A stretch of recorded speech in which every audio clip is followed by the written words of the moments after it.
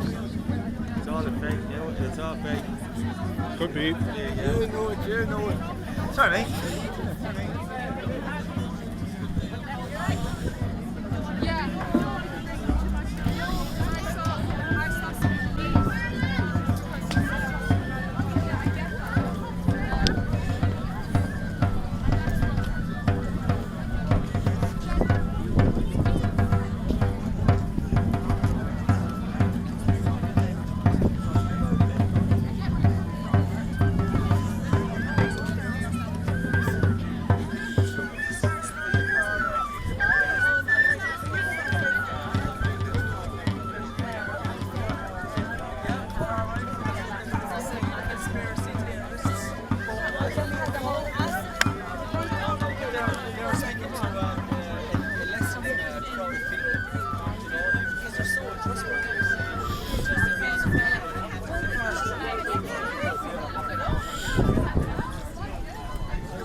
We'll be walking back.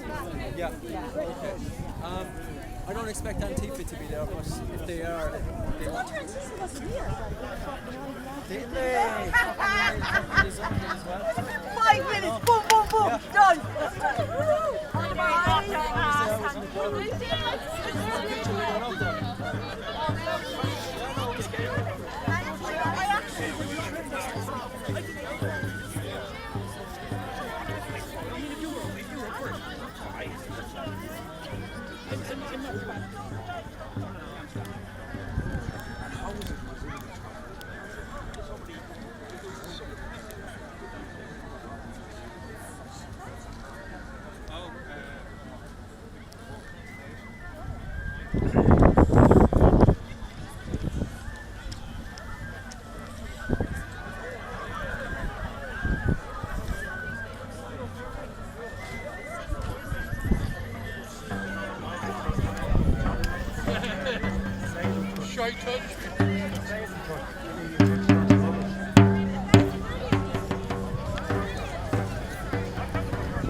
You're walking.